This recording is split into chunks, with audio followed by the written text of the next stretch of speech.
Irmãos, é com prazer, né, que nós estamos aqui mais uma vez, na casa de Deus, e tivemos a oportunidade de estar aqui no nosso estudo bíblico hoje, e estudamos o capítulo 1 e o capítulo 2 de Ruth, e vimos a importância, a importância de percebermos a mensagem do livro, a sua estrutura literária, e como ela nos empolgou, assim, nos inspirou, e nós vimos um mundo, que parecia um submundo dentro daquele universo do livro de Juízes. Mas, independente de toda a situação que o mundo enfrenta, às vezes a gente tem assim uma visão do macrocosmo que está assim praticamente todo contaminado, parece que não sobra nada, Mas no livro de Juízes nós vimos que toda aquela situação que prevalecia ainda deixou alguns vestígios de coisas boas que nós observamos na vida daquela mulher com sua nora e fomos surpreendidos. Mas o pastor Jason vai falar sobre esse texto aí, já está com todas as suas anotações ali para uma próxima oportunidade abordar mais um pouquinho, que sempre, quando a gente vai estudando o texto, a gente vai assim ampliando a nossa visão, e isso é muito importante. Acusar aqui a presença do Gleison, mais uma vez, e também o Joás, voltem sempre, tá? Vocês são bem-vindos aqui.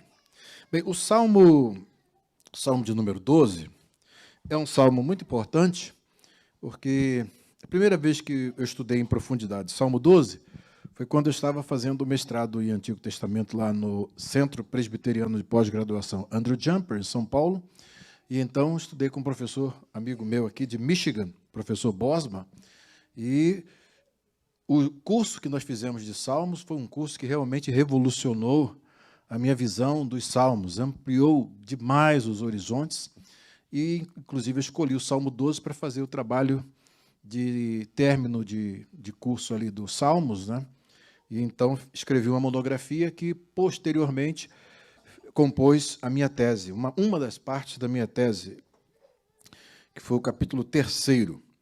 E eu falei sobre as interfaces da metodologia exegética aplicadas ao Antigo Testamento e fiz uma abordagem do Salmo 12 com base na sua tradução para a Septuaginta, que é a tradução do hebraico para o grego, e aí fiz como a Septuaginta pode ajudar na questão da interpretação do Salmo, e ficou um trabalho muito bonito. Se vocês quiserem ler, qualquer dia eu posso passar para vocês.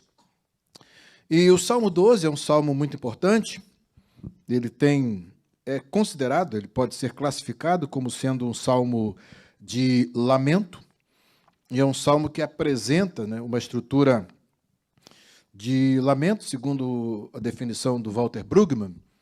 Os salmos de lamento são salmos que apresentam algumas características, e essas características, elas são bem definidas, Elas são bem definidas vocês lembram que quando nós fizemos o nosso curso de Salmos aqui, estudamos o livro dos Salmos, nós falamos a respeito das características dos salmos de sabedoria, dos salmos de lamento, e o Walter Brueggemann lista algumas das características desses salmos de lamentos, dizendo o seguinte: os salmos de lamento, pois são uma queixa que faz a estridente insistência. Aí vem. Primeiro, no mundo atual, as coisas não estão acontecendo como deveriam acontecer. Segundo, as coisas não precisam estar da maneira que estão e podem ser mudadas.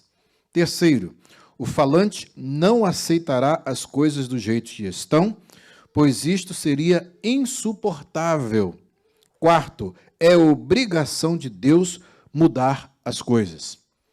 Então, os salmos de lamento são esses salmos que apresentam a vida do eu poético, no caso o salmista, dentro do mundo em que ele vive, e ele então pinta as circunstâncias adversas e elas refletem algo que está incomodando.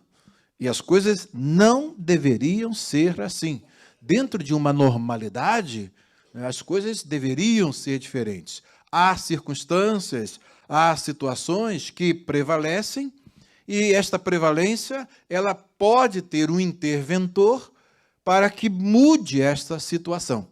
Então, todos os salmos de lamento que nós vemos aqui nas Escrituras, nos livros dos Salmos, eles apresentam exatamente este mundo que tem situações conflitantes, que tem situações desafiadoras e que há um Deus que pode mudar essa situação. O salmista descreve essas circunstâncias, ele descreve tanto para si mesmo, como para os seus leitores e como para o próprio Deus, e ele suplica a Deus uma intervenção para que mude aquele quadro, para que mude esta situação. E é exatamente isso que caracteriza o Salmo 12. Quando o salmista diz aqui, esse salmo, inclusive, era uma canção, né, que era sobre os instrumentos de cordas, então, ela é dada ao mestre de canto, né? Ela é dirigida ao mestre de canto para que o mestre de canto trabalhe, né, e faça todos os arranjos, e ele, se vai cantar em coro, ele distribuir as vozes. Então, o objetivo desse salmo, e esse título que está aqui, Salmo de Davi para o cantor mor, sobre Seminite, na realidade, nós temos aqui uma apresentação a este mestre do coro, para que ele, então, instrumentalize, para que ele faça a preparação desse cântico para que ele seja apresentado e a congregação tenha condição de louvá-lo. E ele começa, então, isso aí já é o começo do Salmo, né, na Bíblia hebraica, essa parte que está aqui como um título, subtítulo aqui, é o primeiro versículo do texto hebraico, que é Lamenatsear, para o diretor de música, Al-Hasheminit, que é sobre Sheminit, que é a palavra que tem esse sentido vem de oitava, né, uma oitava, né? Mismor le David. Então você tem é um salmo e le David. Le sempre é uma preposição que indica direção para ou é para alguém. Nos salmos, esta composição, né, esses dois substantivos aqui, Mismor e David, tem uma relação chamada construta, de modo que este salmo não é para Davi, e sim é um salmo de Davi. É um lamed de autoria, que a gente chama no hebraico. E ele começa, então, né, com um imperativo, e esse imperativo é dirigido a Deus. Neste salmo, nós vamos ver uma característica importante, algumas características importantes, que precisamos destacar o papel das vozes. É um salmo que tem múltiplas vozes. Tem a voz do salmista, tem as vozes daqueles que ele dá direito de fala, ele sai do discurso indireto para o discurso direto, ele dá a voz de fala, e os ímpios falam, Deus fala, e o salmista retoma como sendo o falante para a congregação, para Deus, e ele começa aqui, nessa direção, falando para Deus. E essa queixa que é dirigida aqui a Deus, nesse salmo de lamento individual, essa chamada da intervenção divina se torna subversiva dentro do contexto em que vive o salmista, confirmando o que disse Brugman. Os salmos são profundamente subversivos da cultura dominante. São salmos que descrevem o quadro em que o salmista vive, mas não numa perspectiva de conformidade. É uma perspectiva de reação. É uma perspectiva em que o salmista não concorda com o que está acontecendo. Então, ele apela para onde? Eu chamo isso de Supremo Tribunal Celeste. É o único lugar que você pode apelar quando todas as instâncias de poder e de justiça na terra falham. É o Supremo Tribunal Celeste. E exatamente de lá do Supremo Tribunal Celeste é que vem, a gente vê é que vem a resposta final, é que vem as respostas que podem fazer malograr os projetos humanos. Nós vimos, por exemplo, casos no livro de Daniel, que a gente pode citar, em outros casos, né, que pareciam que as situações estavam totalmente perdidas, não tinha mais condição, não tinha mais uma forma de escape para o povo de Deus e para homens de Deus. Mas o que acontece? Quando eles apelam para o Supremo Tribunal Celestial, Aí o que acontece? Esse Supremo Tribunal Celestial, embora o Tribunal Celeste já tinha feito o julgamento de condenação, Deus faz com que a oração é ouvida e haja uma intervenção. Vemos o caso daqueles moços que estavam ali, naquele momento em que Nabucodonosor consagra aquela grande imagem. Ele consagra aquela grande imagem que era o símbolo da sua grandeza, do seu poder, né? E ele manda que todas as pessoas adorem aquela imagem. E aqueles 3 jovens, simplesmente por uma questão de compromisso com Deus, por uma questão de relacionamento com Deus, e sabendo que eles não deveriam fazer aquilo, eles se recusam. Então, eles são 3 elementos subversivos dentro daquele contexto. E quando eles têm a oportunidade, né, de voltar atrás, eles têm a oportunidade, né, de fazer assim, né, ceder diante a pressão do sistema, porque a ameaça de morte era grande, né? Eles simplesmente falam com toda a ousadia com aquele imperador. Não era um rei de uma província, era um imperador, todas as províncias, todos os reinos estavam nas suas mãos, e ele, então, eles dizem para o imperador o seguinte: olha, o nosso Deus a quem servimos é o Deus que nos pode livrar. Ele nos livrará da tua fornalha. E se ele não nos livrará, fique sabendo que nós não adoraremos aos teus deuses. Encerrou a conversa entre nós. É muita ousadia. Isso aí é uma atitude subversiva dentro do ambiente daquele em que todo mundo, por medo, inclusive os judeus que foram para lá, cederam. Não resistiram. Mas esses jovens resistiram e a questão deles entrou no tribunal celeste. Quando entra lá no tribunal celeste, a sentença de morte que estava para ser cumprida na vida deles, porque eles iam ser lançados na fornalha de fogo, o que acontece? Deus lá de cima diz: eles não vão morrer não. Por causa da fidelidade deles, Deus vai e envia um anjo para entrar na fornalha com eles. Então, amém, igreja?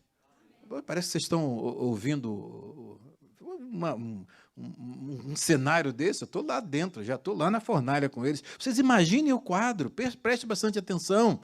Não é? No momento em que está tudo definido, agora eles vão morrer porque eles resistiram ao imperador. Tem alguém maior do que o imperador? Tem. Deus é maior do que o imperador. Isso para nós é muito instrutivo, por quê? Porque nós estamos vivendo num mundo hoje que existem pessoas que parecem que elas pensam de si mesmas como se elas fossem os próprios deuses, que elas fossem a autoridade máxima e não tem ninguém acima delas. E é exatamente por conta dessa situação em que eles ali são lançados naquela fornalha, o Senhor envia o seu anjo, dá livramento e glorifica ao seu nome. Todo mundo esperando que aqueles 3 moços fossem queimados naquelas chamas, porque resistiram à voz do imperador. Eles resistiram à voz do imperador para se conformar com a voz de Deus. E Deus, então, entrou naquela situação, mudou aquele quadro, parecia que ia ser agora o fim deles, mas não. Simplesmente foi um momento que Deus escolheu para glorificar o seu nome. E quando eles estão ali dentro, o rei vê eles passeando de um lado para o outro, Deus dá a possibilidade de o rei ver um quarto que estava dentro daquela fornalha, e quando ele viu que os moços estavam andando para lá e para cá dentro do fogo, ele falou: olha, Sadraque, Mesaque, Abednego, pode sair daí. E eles saem de lá intactos, intocados, porque o Supremo Tribunal Celeste não tinha decretado a morte deles, como o tribunal humano tinha decretado.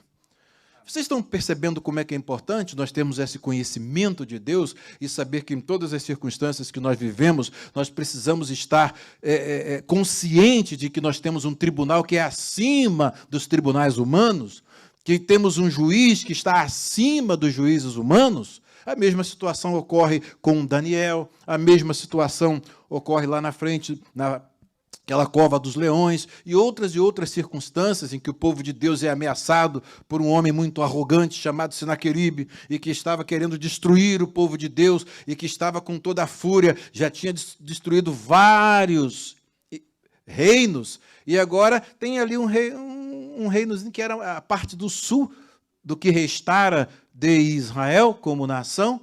Exatamente ali naquele lugarzinho tinha alguém que tinha acesso à Suprema Corte Celestial.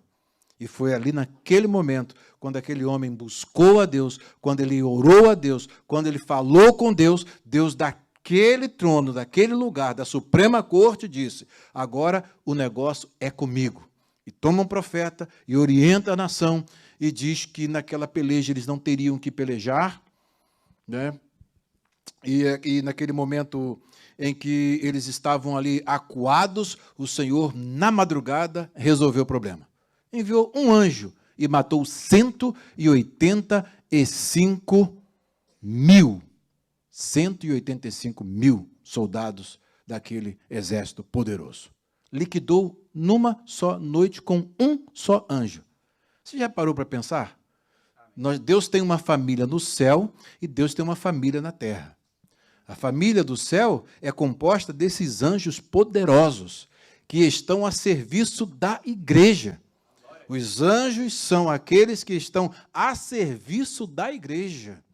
Para pensar, se Deus coloca um anjo todo-poderoso desse assim, né, forte, do teu lado.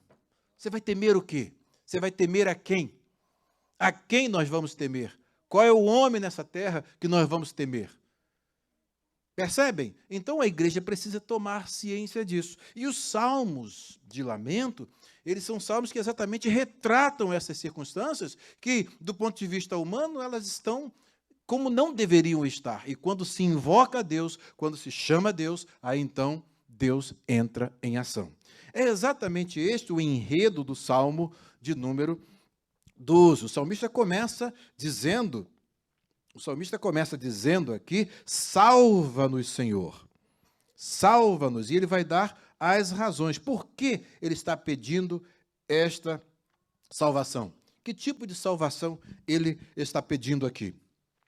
Ele diz: salva-nos, Senhor, porque faltam homens benignos, faltam homens piedosos. Ele tem uma visão assim, tanto interna quanto externa. Acabaram os homens piedosos da terra. Como a gente lê ali o livro de Juízes, você ia imaginar que poderia ter um Boaz ali, naquele meio? Pessoas de alta nobreza, como os seus funcionários, pessoa como Ruth, que viveu naquele momento. Se o Espírito de Deus não inspira o autor sagrado para nos dar um vislumbre, olha, nem tudo está perdido não, porque eu estou preservando a semente da mulher. E olha por onde ela está passando. Aí é que a gente vai ver que Deus está trabalhando, conduzindo a história. Nós temos a história como nós a vemos, no andar de baixo, e tem a meta-história, que é a história conduzida por Deus. Nem tudo está perdido. Mas na visão do salmista, no contexto em que ele está, ele chega a dizer que não existiam mais os homens benignos, os homens leais, piedosos, tinham sido extintos da terra. Era uma raça em extinção.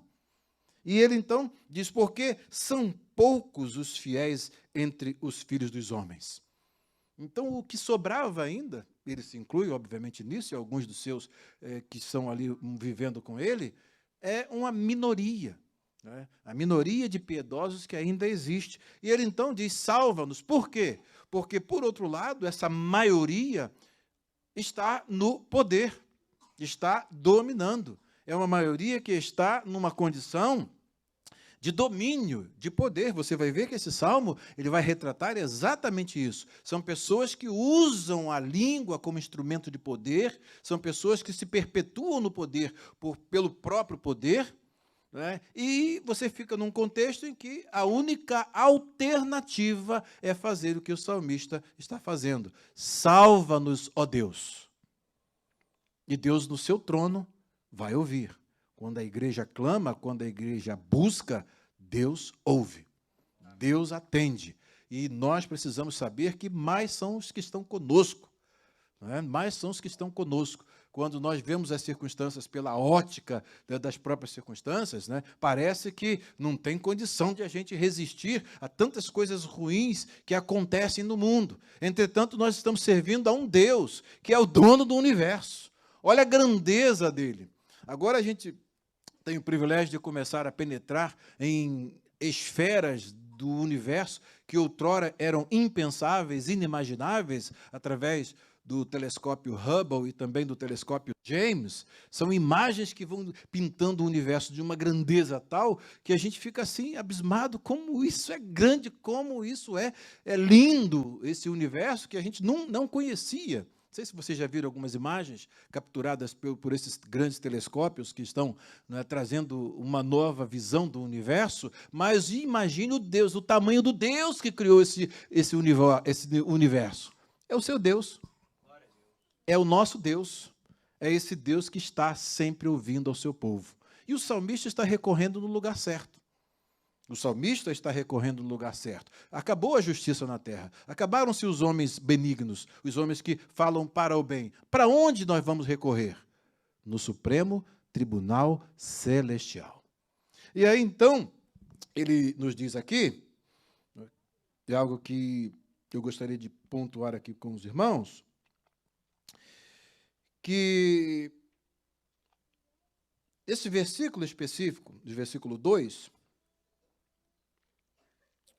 deixa-me me localizar aqui. Nós vamos perceber aqui que o salmista ele revela, né, que essa situação não estava presente apenas entre os filhos do seu povo, mas que era um mal universal. Para ele, toda a humanidade estava afetada por esse mal. Falta de pessoas boas, falta de pessoas piedosas, falta de pessoas fiéis, em que você poderia confiar. O versículo seguinte, o versículo 2 aqui, nós vemos aqui que é o terceiro na Bíblia hebraica. O versículo 3, ele diz, cada um fala com falsidade ao seu próximo. Cada um fala com falsidade ao seu próximo. Quando ele fala aqui ele faz a descrição dessa situação aqui, nós vamos perceber que a falsidade, né, que é uma das características que determinam, né, geralmente, as pessoas, hoje nós vemos um ambiente político, é um ambiente de falsidade, de hipocrisia, o mais agudo que a gente vê. É um ambiente que a gente vê. A pessoa está falando uma coisa aqui agora, daqui a pouco ela desmente na maior cara de pau, sem nenhum senso crítico dela mesma. É uma falsidade incrível. Né? Tudo com um objetivo, tudo que é chamado de o teatro das tesouras. Né? Você vê eles ali fazendo um papel de antitéticos, daqui a pouco eles estão se unindo e estão iguais. Não é? A gente viu isso muito agora nessas alianças que estão sendo construídas lá no Brasil para o segundo turno das eleições. Né? Pessoas chegavam e condenaram, daqui a pouco estão juntinhos lá. São a mesma coisa, como se diz, né? Farinha do mesmo saco. E é exatamente isso que o salmista diz aqui, cada um fala com falsidade ao seu próximo, ou seja, não há nada que essas pessoas falam que você pode escrever. É nesse ambiente que o salmista, há milênios atrás, está vivendo. Parece até que ele está assistindo o nosso ambiente contemporâneo. Olha a atualidade desse salmo. Ele diz, falam com lábios lisonjeiros, a lisonja, né? A lisonja impera. Então, independente de toda e qualquer situação, característica moral, o objetivo é, pelo poder se faz tudo. É a lisonja, é aquele afagar de egos, né? Sabe que a pessoa não presta, comprovadamente ela não presta, mas se diz que ela é boa, que ela é virtuosa, que ela é a esperança. Né? Esse tipo de coisa acontecendo no ambiente do salmista, o salmista parece que está vivendo no século XXI.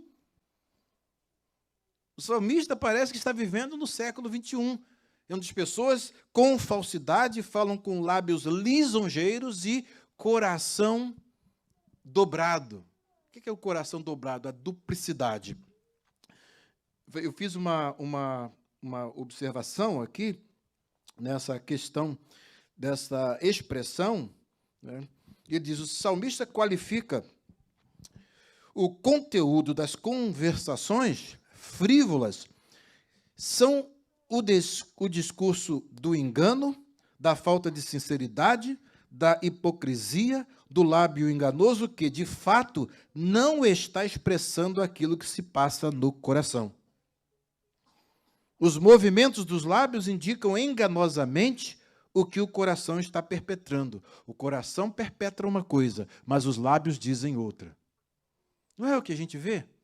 Um político chega e faz uma campanha descarada dizendo que ele é a favor do aborto. Quando ele vê que está no segundo turno, eu sou contra o aborto. É a falsidade, é a hipocrisia. A boca falando daquilo que está distante do coração. Num discurso, ele diz que quer tornar o Brasil semelhante à ditadura da China. Do outro lado, no discurso, não. É o defensor da democracia.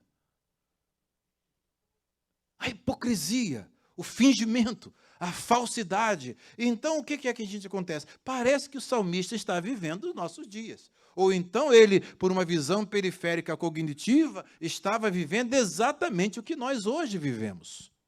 E, irmãos, é nesse contexto que o salmista não deixa Deus de fora. O salmista não deixa Deus de fora dessa situação.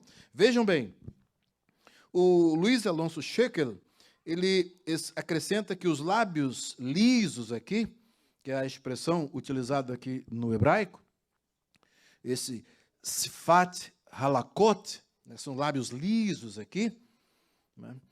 E ele diz, belev, valev, yedabru, né? E de coração, literalmente seria de coração a coração, mostrando com o coração e um coração, mostrando a duplicidade.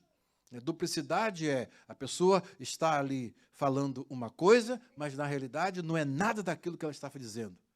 Viver com uma pessoa que tem duplicidade é uma das piores coisas que existem. Ela está na sua frente dizendo uma coisa, mas na realidade está totalmente, o coração está perpetrando algo totalmente diferente. E o salmista diz aqui, e o Shekel diz, são lábios resvaladiços, são a linguagem que adula ou lisonjeia para enganar ou defraudar. Esse é o objetivo. E, por fim, quando se fala em dobrez aqui, o coração duplo, o coração dobrado, dobrez, duplicidade, coração de diversos tipos, de acordo com Taylor, um coração que pensa uma coisa e um coração que inventa outra coisa. Então, ele tem dois corações. É um coração em que está reservado o que realmente ele pensa e o outro coração com que ele fala, com aquilo que ele externa. No entanto, o que ele externa não é nada daquilo que realmente ele pensa e que realmente ele tem dentro de si. A intenção é uma, porém, com os lábios ele diz algo totalmente diferente. Então, parece o teatro das tesouras que o salmista está pintando aqui. A hipocrisia que nós vemos com os homens, né, que estão, num determinado momento, né, falando a respeito, né, que um certo candidato vai voltar, quer voltar ao lugar do crime, não permitamos. Daqui a pouco ele está exatamente junto com esse candidato na sua chapa. Vocês percebem? O salmista, ele nos dá uma condição de nós vermos o mundo para vermos onde nós estamos vivendo. E quando nós vivemos nesse mundo, nesse universo, em que essas pessoas estão simplesmente desejando poder para fraudar, para obter vantagens, a quem recorrer? A quem recorrer? O Rui Barbosa, certa vez, disse que quando acontece que o Supremo Tribunal Federal é uma instância que alguém já não pode mais recorrer a ela, quando ela se corrompe, quando ela se apodrece, se torna na pior ditadura, porque contra ela, disse o Rui Barbosa, para quem que você vai recorrer? Para quem que você vai recorrer? E nós estamos vendo isso aí acontecendo no Brasil. É uma injustiça após a outra. E servos de Deus estão sendo vítimas de injustiças. Pessoas que estão sendo massacradas na sua vida pessoal, invadidas na sua privacidade.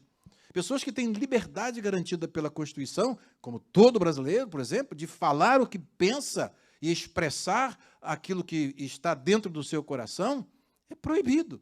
Você só pode falar o que o sistema gosta de que você fala. Do contrário, você é vetado, é perseguido, deputados sendo caçados porque falaram contra o sistema. Então, se uma Suprema Corte no Brasil entra por nesse nível de corrupção, para quem nós vamos clamar? Para quem nós vamos apelar? Para a Suprema Corte Celestial. Com esse que está no trono, ele resolve o problema. É isso que a igreja precisa fazer. Entrar diante do Supremo Tribunal Celestial para apresentar as injustiças dos homens. Vocês sabiam que um irmão nosso, que é deputado, o dia que ele ganha a eleição, um déspota dentro do Supremo Tribunal Federal cortou o salário dele, bloqueou a conta salário dele, para ele ficar sem absolutamente nada. Vai comer o quê? Pagar as contas de que jeito? Bloqueou. Um autoritarismo que, sinceramente, só se via na época da Gestapo, quando Hitler estava no poder e tinha um órgão de fiscalização. Tinha um que dizia, mostre-me o homem que eu direi o crime que ele cometeu e vamos executá-lo. Irmãos nossos foram, muitos deles, penalizados naquele regime de ditadura, nessa época do regime nazista. E hoje nós estamos vivendo esse tipo de coisa no Brasil. Tem que haver uma resistência. Ou você resiste agora ou resiste depois. Ou agora ou nunca. Então, quando nós vemos o momento em que o Brasil está vivendo, este Salmo 12 é um salmo que nos traz alento, porque há um Deus no trono. E aí nós temos que fazer o quê? Salva-nos, ó Deus. É clamar a Ele, é buscar a Ele, porque contra Ele não tem jeito. Os soberbos que se levantaram contra Deus, nenhum deles se deu bem. Nós temos a história de Amã, que vocês já conhecem, que preparou tudo para matar o servo de Deus, e ele acabou sendo enforcado na própria forca que ele fez para matar um servo de Deus e para destruir o povo de Deus. Nós temos um soberbo chamado Beltesazar, né, que Beltesazar estava numa condição em que estava tão arrogante que ele chegou e pegou os vasos sagrados da casa de Deus e botou no carnaval dele para beber vinho e diante daquela orgia que ele fez e afrontando, como se tivesse pegado uma coisa na rua, assim. Mas naquela noite, quando ele faz isso, uma mão escreve na parede. E aquela mão deu a sentença. Pesado foste na balança e foste achado em falta. Contou Deus o teu reino e o fez passar. E naquela noite morreu Beltesazar. O Supremo Tribunal Federal é pequeno em relação ao Supremo Tribunal Celestial. Os homens podem julgar e condenar na terra, mas se Deus lá do trono não condenar, não tem Daniel que morra, não tem Sadraque, Mesaque e Abednego que é queimado no fogo, não tem jeito. É só a sentença final vem de Deus. E então, nessa sequência aqui, o salmista prossegue dizendo algo que é muito interessante. O Senhor cortará todos os lábios lisonjeiros. Observa que ele já muda aqui. Primeiro ele está falando com Deus, e agora ele está dizendo o que Deus vai fazer. O Senhor cortará todos os lábios lisonjeiros e a língua que fala soberbamente.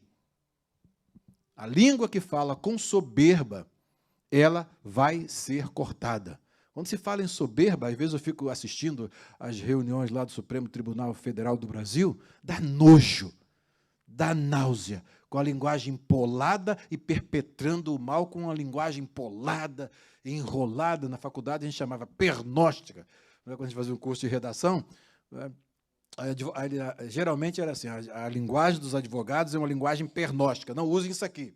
Sejam diretos, sejam claros, sejam concisos, dando todas as características. É exatamente o que a gente vê ali, maquiando e transformando aquilo que está claramente dito e fazendo, como disse um juiz, exegetando à luz de novas perspectivas e mudando totalmente o que o texto constitucional diz.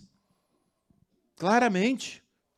E criando uma série de coisas que esses homens vão pagar muito caro. Vão pagar muito caro. Deus vai cobrar deles, com certeza vai cobrar deles. E isso afeta a milhões de pessoas, milhões de irmãos nossos. E nós temos que saber que o nosso Deus está no trono e é lá que nós temos de entrar. É pedir audiência para o nosso Deus para resolver essas situações, para cortar esses lábios enganosos, esses lábios soberbos. Deus tem que cortar. Quando eu olho um sujeito lá, que eu não vou nem dizer o nome dele, né, só vou dizer o final do sobrenome, Mendes, tá? Aí vocês deduzem que é o Gilmar, né? Dá nojo a cara daquele indivíduo, a soberba dele. Dá nojo. Aqueles 9 do Tribunal Superior Federal do Brasil, do Supremo Tribunal Federal, dá nojo.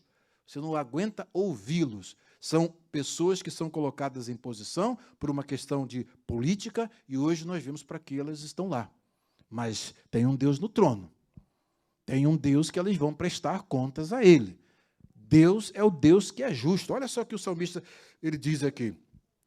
Pois eles dizem, agora ele vai dar voz, né? Ele vai dar voz aqui a esses soberbos.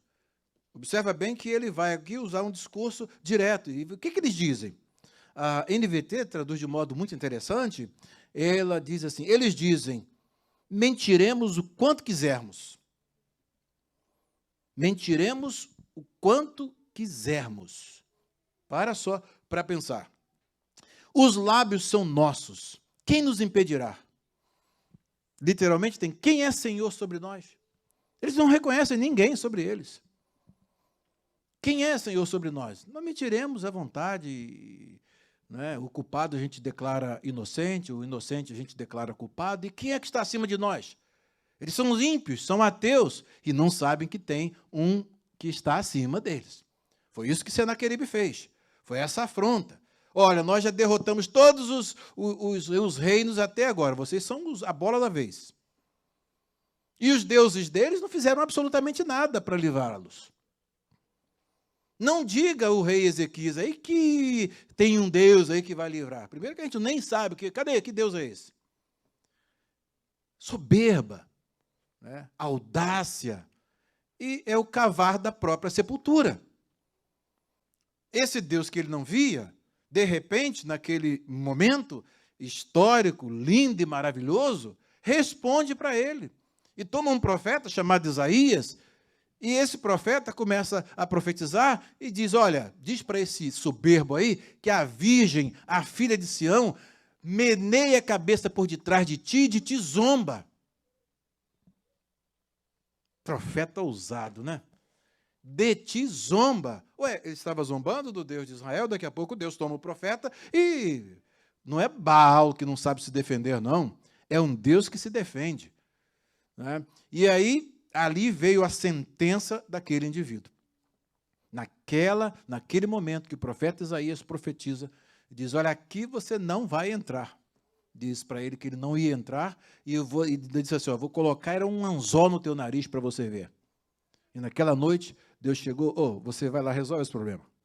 Mandou um anjo para humilhar aquele soberbo, um anjo matou 185 mil soldados daquele que estava no topo. Quando ele acordou de manhã e viu só corpos mortos, aí ele saiu correndo para o templo lá do seu Deus, e sabe o que aconteceu? Lá no templo que ele chamava do seu Deus, acabou toda... Cadê a audácia? Cadê a arrogância? Cadê a soberba? Para onde ela foi? A soberba precede a ruína, diz a Bíblia. A soberba precede a ruína. Lá dentro do templo falso, do Deus falso, os seus próprios filhos o ultrapassaram com a espada. E naquele dia seguinte, morreu Senaqueribe. Vocês prestaram bem atenção que nós estamos lidando com Deus? Nosso Deus é o mesmo. Ele é um Deus vivo. É um Deus que ainda está atuando, é um Deus que é pela igreja. Ele não está simplesmente olhando a igreja, ele está no meio da igreja. Ele está passeando no meio dos castiçais. Então, nós temos esse exército de Deus conosco. Eu já vi esse exército entrar em ação para nos defender no momento em que o nosso adversário queria tirar a nossa vida. E tira quando Deus diz que não? Não tira. Ali eles nos atiraram em nós e Deus nos deu livramento, porque o Senhor tem os seus anjos para estar ao nosso lado, para nos guardar, e é esse Deus que está com a igreja. A igreja não tem o que temer, os poderosos é que têm de temer. Tinha um homem chamado John Knox, que a rainha da Inglaterra, ela preferia enfrentar um exército inimigo a enfrentar as orações daquele homem. Ele tinha mais pavor das orações de John Knox do que de um exército. Ela tinha mais pavor do que das orações daquele homem do que enfrentar um poderoso exército. Porque era um homem que vivia diante do trono de Deus e quando ele falava com Deus, Deus entrava no negócio mesmo. Deus entrava na causa e resolvia o problema. Então, irmãos, nós estamos vendo esse salmo, né? Esse salmo ele dá aqui voz aos perversos e, ao mesmo tempo, o salmista, no versículo 5, ele dá voz ao próprio Deus que toma ali os lábios do salmista e ele diz, por causa da opressão dos pobres e do gemido dos necessitados, me levantarei agora, diz o Senhor. Quais são as causas que fazem Deus se levantar? É o gemido, a opressão dos pobres e o gemido dos necessitados. Isso faz Deus levantar do trono. E hoje nós estamos vendo quantos estão sofrendo por conta de governos corruptos que roubaram trilhões do país, enquanto esse dinheiro poderia ter sido usado para o bem-estar e o benefício do povo brasileiro. Quantos? Eu estou orando para Deus se levantar do trono, porque ele viu toda essa injustiça. Ele viu tudo isso acontecer e está vendo. Deus está vendo. Então, a minha oração a Deus é exatamente, Senhor, salva-nos. Senhor, levanta no teu trono, porque o pobre e o necessitado estão sofrendo, enquanto eles estão comendo lagostas, vinhos caros, andando lá, não é, de jatinho para cima e para baixo, com o dinheiro do povo. Com o dinheiro do povo. Então, é um momento que nós temos que buscar a Deus para que Deus olhe para essa situação. O Salmo de Lamento, ele não se conforma, o salmista não se conforma com essa situação, mas ele vai no lugar certo, no Supremo Tribunal Celestial, para pedir a intervenção de Deus. A intervenção de Deus é algo que nós precisamos nos momentos de maiores crises. Todas as vezes que o povo de Deus esteve em crise, como essas aqui que eu citei para vocês, a oração foi o elemento de escape, foi o elemento de vitória do povo de Deus. E é exatamente disso que nós estamos precisando. E o término do versículo 5, Deus diz assim, no versículo 5, no finalzinho, ele diz, vi a violência cometida contra os indefesos e ouvi o gemido dos pobres. Agora me levantarei para salvá-los como eles tanto desejam. É uma hora em que Deus precisa se levantar para mudar a situação. A gente não pode chegar e se acomodar. A gente não pode chegar, a situação está ruim, vai ficando cada vez pior, e a gente vai se acomodar nessa situação. Não, nós temos condição de transformar situações. Nós temos condição, que dirá o nosso Deus. Que dirá o nosso Deus. Deus tem condição de mudar a situação. Vocês sabiam que o Nordeste pode se tornar uma das regiões mais ricas do Brasil? Nordeste do Brasil, vocês sabiam? Há projetos extraordinários para serem implantados naquele lugar. Mas se os corruptos entrarem no poder, vocês sabem o que eles querem fazer. Eles querem criar a União das Repúblicas Socialistas da América Latina. Transformar o Brasil num país socialista, comunista. No comunismo, quem ganha? Só essas elites que ficam no poder. Só eles que ficam no poder. E o restante vai comer cachorro, depois vai comer gato e depois vai ter que fugir para outro lugar. O que aconteceu com Cuba, como está acontecendo lá na Venezuela, daqui a pouco já tem argentinos fugindo para o Brasil. Quantos venezuelanos já estão no Brasil porque saíram daquela Venezuela que acabou, um país que era uma Arábia Saudita na América do Sul, com a quantidade de petróleo que não tem lugar nenhum. E, no entanto, quem estão lá comendo filé mignon sempre? Os ricos vão comer filé mignon. Os outros comeram o filé mignon do cachorro, o do gato, e depois nem cachorro nem gato tinham para comer. Tinham que pegar comida no lixo quando sobrava, quando tinha alguma coisa, comida estragada, e, por fim, saíram correndo de lá para ir para o Brasil. Exatamente essa situação. E esses regimes opressores, eles só caem quando a igreja ora. Eles só caem quando a igreja ora. O país Coreia do Sul foi um país que viveu tempos de corrupção que estragaram a nação. Mas quando a igreja descobriu isso e começou a orar, Deus mudou a situação da Coreia do Sul. Hoje a Coreia do Sul é um país que tem, numa igreja local, a maior igreja local do mundo. Os líderes são evangélicos, grande parte deles. E a igreja em oração. Lá tem crentes que oram 24 horas. Tem um turno. A cada hora tem milhares de crentes de joelhos orando todos os dias durante todos esses anos. Deus mudou o quadro da Coreia do Sul. Hoje essa potência, do ponto de vista educacional, é um país de referência. Do ponto de vista de saúde, é um país de referência. E era uma corrupção tremenda. Acabou. Por quê? Porque a igreja orou. A igreja buscou.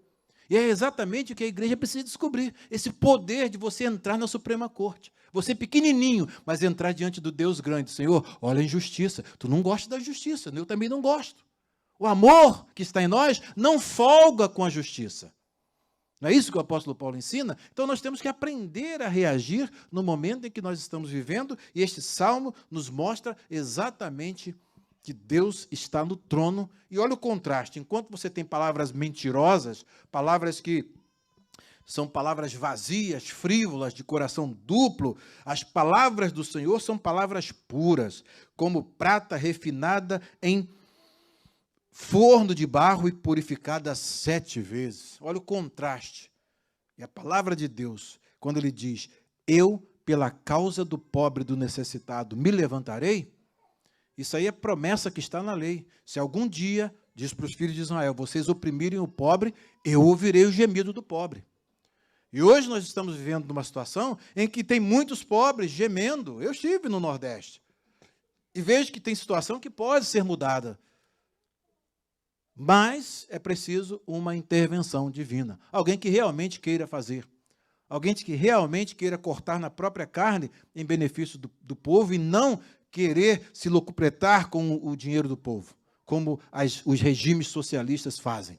E lá em Moçambique, uma pobreza generalizada e a classe governante, todos ricos, podres de ricos. Então, é hora de nós orarmos, buscarmos a Deus. Senhor, salva-nos, porque acabaram os homens benignos. Os fiéis na terra estão em extinção. E nós podemos e devemos fazer assim. E o Senhor faz uma promessa. O salmista diz agora, finalizando, ele diz, tu nos guardarás, Senhor, desta geração nos livrarás para sempre. O livramento do povo de Deus vem de Deus. Quando a igreja ora, quando a igreja busca a Deus, não tem poderoso na terra que resista. E quando Deus entra, ele entra com vontade. Quando ele monta no seu cavalo branco e vem guerrear a guerra do seu povo, a vitória é certa, a vitória é indiscutível. E é disso que nós precisamos entender. Entender o nosso papel. Qual é o nosso papel no mundo? Nosso papel no mundo é intercessão, é buscar a Deus, é não conformar com a situação, como o salmista desse salmo de lamento. A situação está ruim, mas o que... Opa, pera lá. Eles estão dizendo que não tem nem Senhor sobre eles, que eles falam mentiras mesmo e vão perpetuar-se na mentira e vão construir a palavra como um instrumento de poder e tudo mais, mas... Pera aí, tem um Deus lá no trono. E é a esse Deus que o salmista está recorrendo. Recorra ao Senhor. Tenha amor aos seus irmãos que estão sofrendo naquele país, num momento difícil, que o socialismo não pode voltar e tomar conta do Brasil, porque senão acabou o Brasil. Quem tem passagem aérea e tem visto para vir para os Estados Unidos, enquanto isso aqui está bom assim, né, está melhor, né, porque aqui, para destruir isso aqui, é bem difícil. Né, você, tudo bem, você pode escapar. Mas outros que estão perseguidos, você sabia que tem jornalista exilado aqui nos Estados Unidos? Jornalista exilado, Alan dos Santos está aqui exilado nos Estados Unidos. A esposa e o filho lá, ele tentando aqui ainda o processo de legalização aqui para poder obter o asilo e trazer a esposa e a filha que estão lá no Brasil. Com todo o direito de comunicação cassado, com todas as redes sociais, tudo o que era o seu instrumento de ganho foi cassado por uma corte soberba, por uma corte autoritária, por uma corte que Deus vai agir contra eles. Né? Muita gente sofrendo e nós precisamos ver o fim dessas coisas. E a gente acaba como? É só pedir ao Papai do Céu. né? E lá ninguém impede, 24 horas você pode entrar diante dele. Toda madrugada eu estou orando pelo Brasil, toda madrugada, não preciso nem botar relógio para despertar, 3 horas da madrugada, já o Senhor me acorda para orar pelo Brasil. E estou orando mesmo, porque eu tenho amor àquele lugar onde eu nasci. Foi o lugar onde eu nasci, onde eu cresci, e eu não quero ver a destruição daquele lugar por homens maus, por homens corruptos, por homens perversos, mentirosos e autoritários. Não quero ver a destruição do Brasil. Não vou ficar bem vendo o Brasil destruído. Ao contrário, eu quero ver o Brasil prosperando, o Brasil sendo uma bênção para as nações, porque é do Brasil que vai sair o avivamento para todas as nações do mundo. Quem falou isso foi Deus, gente. Do Brasil vai sair o maior avivamento da história da igreja, para todo mundo. Então, não há possibilidade de o comunismo destruir esse país. Porque Deus deu um privilégio ao Brasil, que se não fosse a nossa inépcia, a nossa incapacidade, o Brasil ainda estaria desfrutando desse privilégio. Deus colocou os anjos nas fronteiras do Brasil. E tirou por causa de quem? Por causa de nós. Porque nós não obedecemos a Deus conforme Ele falou que nós obedecêssemos. O dia que eu falei isso, né, que eu preguei, gente, mas nós não vamos nos conformar com isso, não. Ainda tem uma saída, tem uma esperança. Vamos buscar a Deus para Deus reverter esse decreto. Eu quase fui apedrejado, porque eu falei isso. É a conformidade. A igreja não pode se conformar. A igreja não pode se conformar. As armas da igreja são a oração. É Deus entrar, Senhor, entra, salva-nos porque faltam os homens benignos. Veja a arrogância desses Senaqueribes que estão por aí, desses Amãs que estão por aí. Senhor, entra em ação, julga. Entra em ação, entra em juízo. E quando Deus começa a entrar em juízo, o negócio fica feio, viu? Fica feio para eles, mas fica bom para o povo de Deus. Porque se hoje o povo de Deus não se engaja na oportunidade que Deus está dando, mais tarde vai querer falar do Evangelho e não vai poder. Se o comunismo toma conta do Brasil, aí pronto, não tem mais condição de se falar em liberdade. E aí acabou a oportunidade. Então, que o Senhor nos abençoe e que nós possamos ser despertados para a oração, para buscarmos a Deus e intercedermos pela nossa nação, porque esse último versículo aqui ele é tão sintomático. Ele é um versículo tão sintomático, não é? Ele diz, os ímpios andam altivos. Eu fiz até uma tradução, os ímpios andam altivos por toda a parte, quando a corrupção é exaltada entre os filhos dos homens. O Luiz Alonso Shekel traduz, tu nos guardarás, Senhor, sempre nos livrarás dessa gente, e diz, desses malvados que saqueiam, é o que eles sabem fazer, como sevandijas em torno dos homens. Essa última palavra aqui, eu estava vendo a riqueza vocabular do português, e sevandija é um nome comum a todos os parasitos e vermes imundos.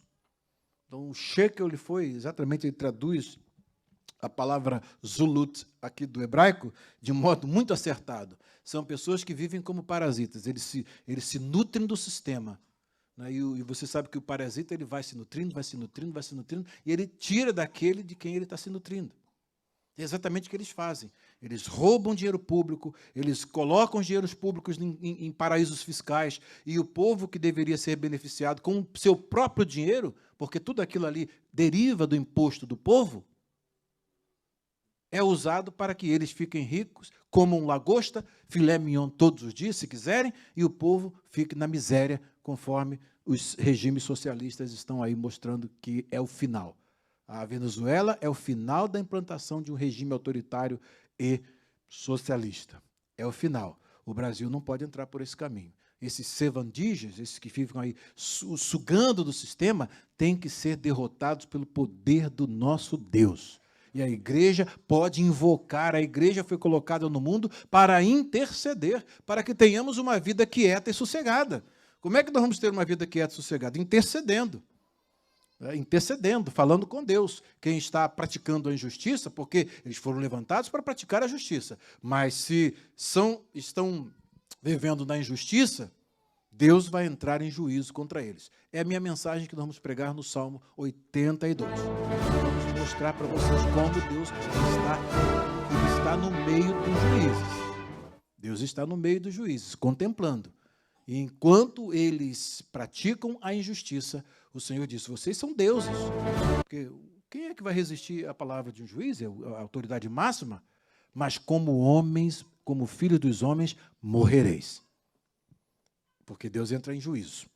E esses sevandígenas, tem aqui na palavra, eu até anotei aqui alguns sinônimos. Bandalho, pode significar bandalho, bargante, bigorrilha, olha a riqueza, bigorrilhas, biltre, bocório,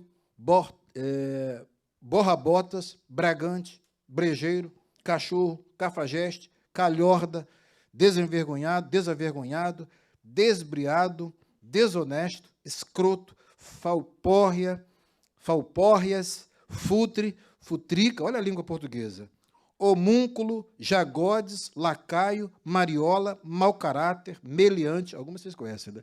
Meliante, vocês conhecem. Mesquinho, miserável, moleque, mucufa, mucufo, ordinário, pandilha, pandileiro, pastrana, patifão, patife, patifório, pelintra, perro, pilantra, pústula, ribaldo, safardana, salafra, salafrário, sanfona, sem vergonha, súcio, tratante, tratista, tracambista, troca-tintas, trompeta, velhaco, vilão e zagorro. Em ordem alfabética. São esses que estão aí fazendo Lzinho. Né? Isso aqui define exatamente esse Lzinho aí. Tem todos esses sentidos aí. Mas que o Senhor nos guarde dessa gente e o Senhor vai guardar a igreja dessa gente.